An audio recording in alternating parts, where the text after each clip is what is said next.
What's up, guys? Back at it again. Anime and Beer. We talk about the latest manga, comics, anime, you name it. So crack open a cold one. Get ready to dive into today's topic. Title of this video, spoilers are ahead. You guys haven't read it. Dragon Ball Super, Chapter 73. Dragon Ball Super, Chapter 73. Let's dive in. Has it really been 73 chapters? Absolutely. And also, I remember when I first started reading Super, it just got to... what was the first villain of Super? Moro? No, the first... Well, technically, it was Beerus. Well, no, come on. Oh, actual Super storyline? If you want to think about it, go Well, when I picked up, it was Moro. It was just going to Moro, yeah, which was around chapter... It was about 15 chapters ago, like when Moro started. Like that. Jeez. I want to say about 15, going on to 15, like how it started, because I picked up the second half. It started right after Goku Black. Like the manga jumped right into Moro. Tournament of Power. Jumped right into that. So maybe about 15 chapters ago, right after the Tournament of Power, dove right into Moro. I saw something interesting about Super. You know, Super came from the Evolution movie. You sent me that, and that was true. In an article, Toriyama felt so bad because he did have Super under wraps for so many years. Also, shout out to Total Wine. We decided to build our own 6-pack today at Total Wine. So this is Steel Hand IPA from Case, South Carolina. So we got bored. We were like, you know what? Let's do something different. Also, too, with a manga chapter review. What you get? Got Purple Haze. That's actually a good one. Lager. Ligor. So, Chapter 73, it's the granola arc right now. We still haven't seen Frieza. If you've watched our previous episodes before with Dragon Ball Super, we talk about it, and the big talk right now is Vegeta and Goku officially training. How is it? It's good. That's what I expected from a tropical IPA. So the big talk right now is we want to see Goku and Vegeta go off. Mm-hmm. Goku's in the middle of fighting Granola. We talked about it before, previous videos. And once again, Goku is just holding back. The theory is with Goku holding back, his base form gets stronger, and the training is, we told him you need to have Ultra Instinct, but in your base form. You cannot treat it like it's a transformation. Yeah. And that was a big issue. So he's it also squashed the argument. Well, what is Ultra Instinct? Because you had the two sides. It's a transformation. It's a technique. And we even said it before. We said it in the anime. He's like, it's not a transformation. It's constant fluidity, constant motion. It's not a technique either. It's not a technique. It's just training your mind and your body to always be quick. It derives from martial arts, and we talked about it. And the whole thing is with Ultra Instinct, it's like Bruce Lee's philosophy on water. Mm-hmm. If you don't know what that is, we'll insert a link in the video. This is what it is, okay? I said empty your mind. Be formless, shapeless, like water. Now you put water into a cup, it becomes the cup. You put water into a bottle, it becomes the bottle. You put it in a teapot, it becomes the teapot. Now water can flow, or it can crash. Be water, my friend. But, what did you think about it, reading that chapter? What did you think about how impressive Goku has come so far with Ultra Instinct? Definitely was a non-opener. He kind of shattered some boundaries. Yeah, he can go into it, but not for long. Yes.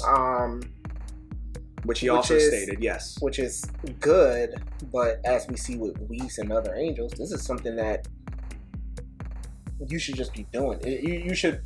I'm wondering if it's because he's not an angel. He's not like a sentient being. He is mortal using it, and also Saiyans transform. I'm wondering if, and I didn't mean to cut you off, but I'm theorizing. Yes, you did. I did.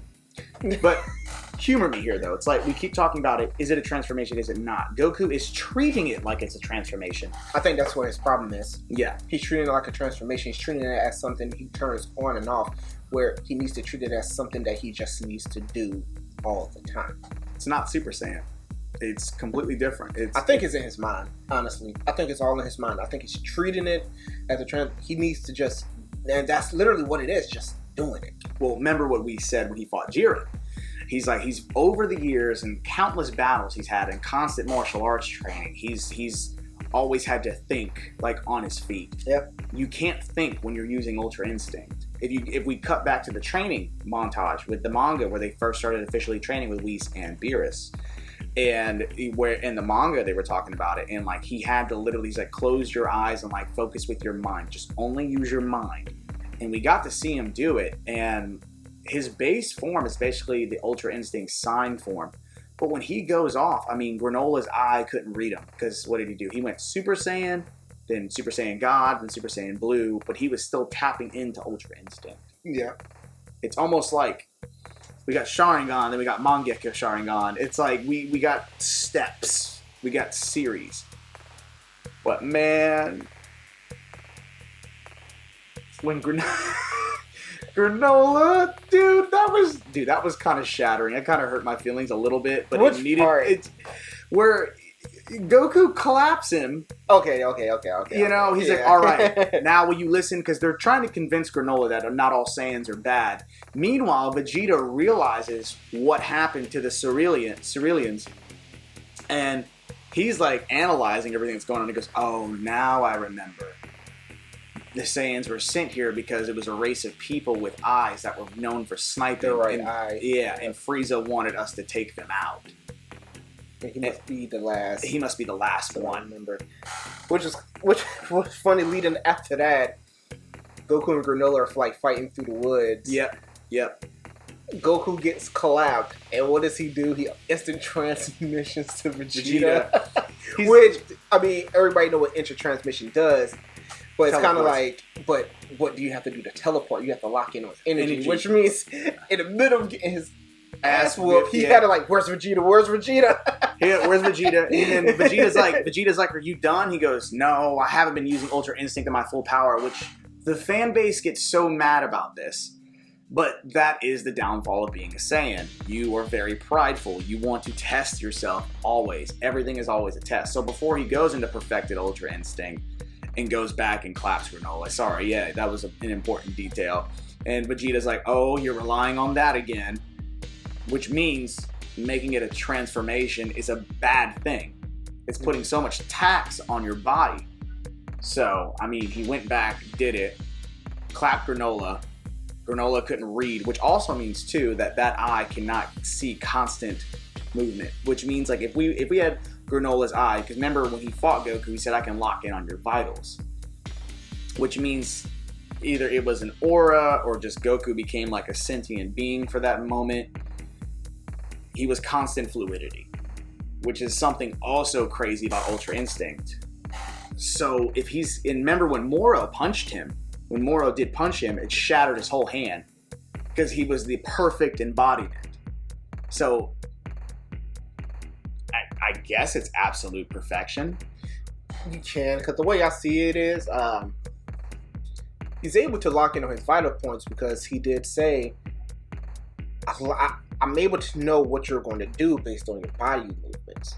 Yes. Based on where your blood is going. He can predict it. Doing. Yes. But in Ultra Instinct, your body is literally moving as one. It's hard to detect when your body, if you're telling your arm to go this way, everything is going to go this way. Yeah. But when you're focused on your next move, like, okay, I'm going to move this way, then I'm going to go this way. It's so your concentrated. You're so your concentrated. Your body is doing so many things to prepare for that. I think that's what Granola is picking up on. Okay, you're going this way, but by the flow, using his eye, by the flow of your blood and your movement, I can tell you're about to go this way. Yeah. Boom. Yeah. But Ultra Instinct, I'm only going to focus on one thing. I'm going this way. I'm dodging this way. I'm dodging that way. I'm constantly moving. This way. Constant fluidity. And everything. Granola's like, with everything moving in one swift motion, I don't know where he's going next. Yes. At least that's my explanation for it. That's perfect. That's right on the head. I'll cheers to that. That's actually perfect. And so, but here's the climax in the chapter. Oh, jeez. Another downside to, Goku. He lets his guard down way too much. And it's almost like Super makes him an idiot. But like I've said before in previous videos, if you actually follow Super, it's Vegeta's story. This whole Super, everything about Super has been about Vegeta. His resolve, his character development, his build. I mean, everything from like when he was an evil Saiyan to Majin Vegeta to dying to, you know, having a family. Like in Z, Z wasn't really about Vegeta. It was like Goku's comeback. Super is about Vegeta, and I'm getting to that. So, we all know Granola has sacrificed, he made a wish to sacrifice many years of his life to be the strongest mortal in the universe. Now, with that being said, this man, Goku literally claps him. He's on his knees, and of course, Goku's giving the whole heroic monologue like, hey, not all Saiyans are bad. Will you at least let us explain ourselves now? Granola's like, you are strong. I guess I did underestimate you. Good thing I put out a clone. And Vegeta and Goku are like, excuse me? And then Granola put out a whole clone that was capable of going on par with Ultra Instinct.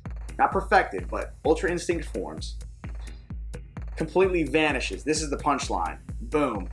He's in a whole other spaceship many yards away watching Goku move, watching Goku's movements and studying him. That was genius on his part. Which also says his eye can record, like he can have it memorized now. Once he sees it, which is also cool, photographic memory. So he gets it, pops up to Goku, hits the finger punch, knocks Goku back to base form, all the way across the crater, across the like a couple football fields away. Vegeta's sitting there.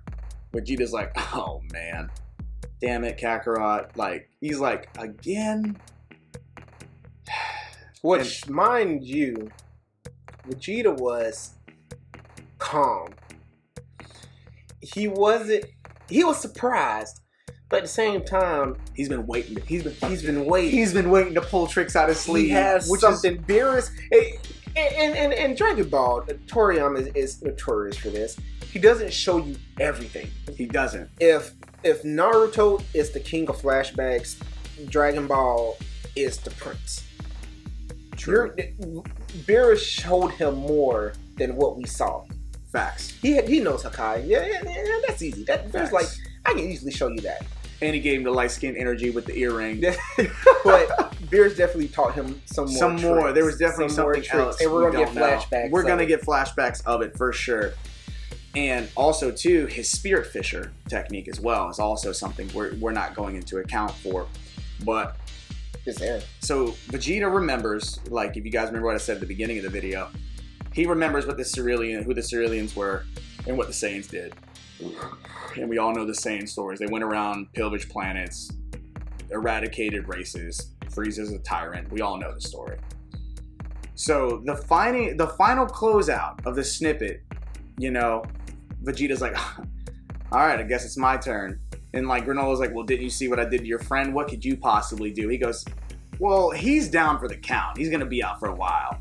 Now it's my turn. He goes, well, it's the only thing that's going to get eradicated today are the Saiyans becoming extinct. He goes, oh, trust me, the Saiyans aren't going to be extinct, but the Cerealians will be. And he cuts to the frame in Vegeta's earring, ping, and we're left with that cliffhanger.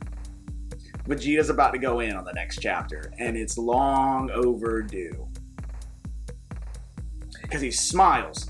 And you remember that meme I sent you? It was like, nobody takes Goku seriously until he's not smiling, and no one takes Vegeta seriously until he smiles. Yeah. Vegeta didn't smile against Moro, but he did show up and clap some hands. He also beat the brakes off of Black, but he was not smiling. Vegeta is actually becoming, I think, less prideful. Because remember, Beerus made that mic drop. I was just about to say that. Beerus was like, I'm the one that destroyed the Saiyans. And like, when he told Vegeta that, and then what did he tell Vegeta? He said, in order to create something, you must first destroy it. Pretty much told him to put that in the past, destroy it. Vegeta's rebuilding his own pride. He's not carrying the pride of the Saiyans anymore. He's carrying the pride of Vegeta. Which is awesome. Because we're about to see a whole different Vegeta. Which is, took us what? Almost 40 years to get? I'm telling you, bro. Well, if you're talking about Dragon Ball's whole franchise, almost 40 years. But Dragon Ball Z, when Vegeta debuted, yeah, we're coming up on longer than my lifespan. Over 30 years. We've been waiting for this. Can this come off here?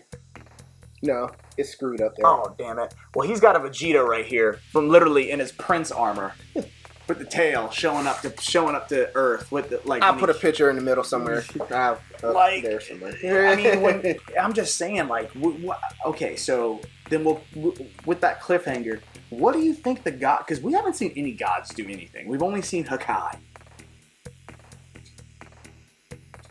What could the gods bring to the table?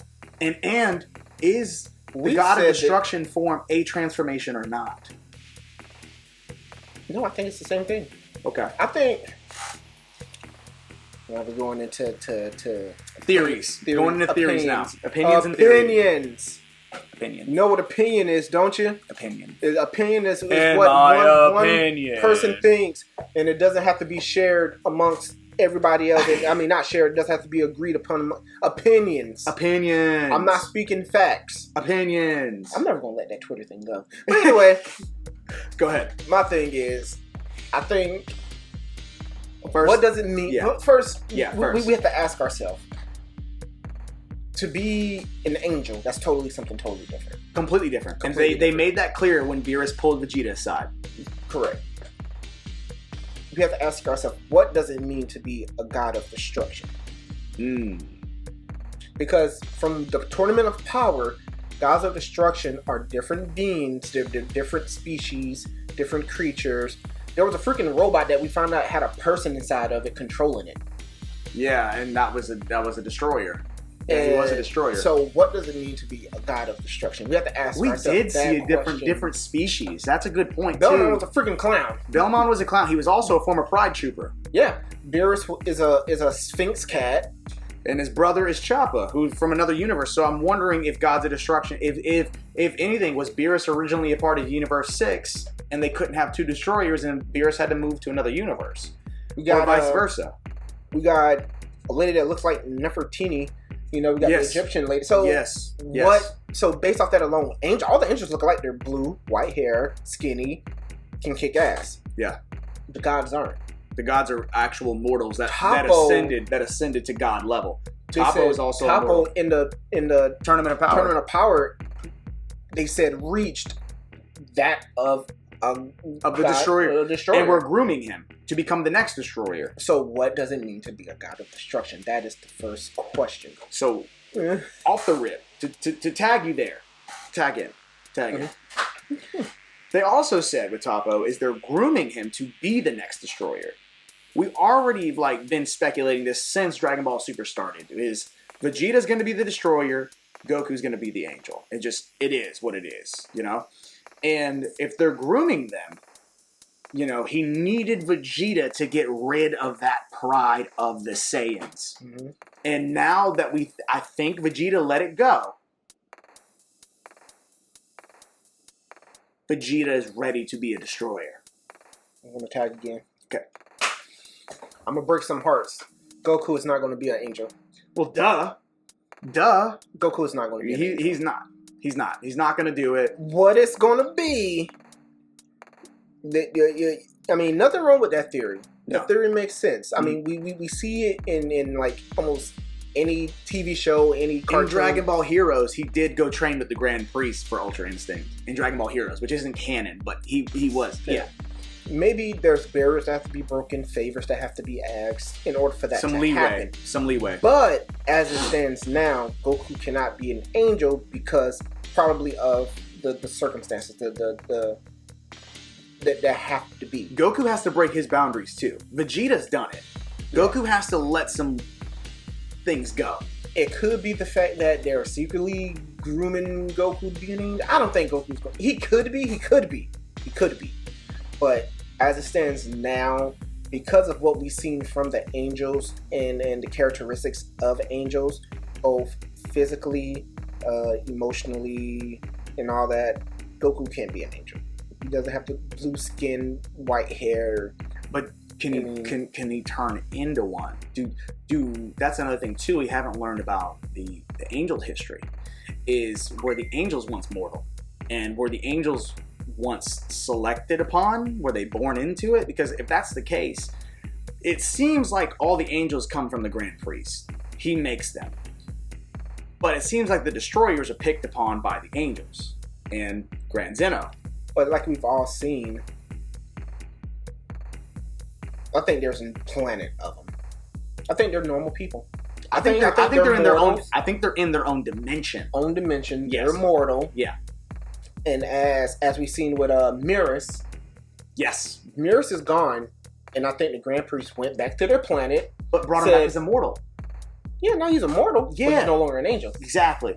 So you go do your thing. We pulled a favor because of Beers and Whis, but now we're going to go back to our planet, whatever the case may be. Pull another angel to fill your spot. I tell you what, though. Closing out. We got a lot of questions, a lot of opinions going into the next chapter, especially with Vegeta's debut going in and grooming to be a destroyer. This is something we all wanted to see. And with Vegeta possibly becoming a destroyer and Goku possibly becoming an angel, I mean, we still haven't seen Frieza yet. And Frieza plays a big part in this arc. So, with that being said, closing out. Guys, let us know in the comments below what you think. This beer is god-awful. No, I'm just kidding. It's pretty good. Pretty sauce. We got IPAs and stuff today, so... Purple Haze is pretty good. Yeah. I can't taste the raspberry, but it's pretty good. It's pretty good. I taste the tart. The tart. But let us know what you guys think in the comments below. Remember, hit that bell for notifications. Like, subscribe. Tell your friends about us. Chapter 73. Dragon Ball Super. Spoilers. Predictions. You name it. Anime and beer. Out. And follow us on Facebook, Twitter, and Google+. We got Google+. No.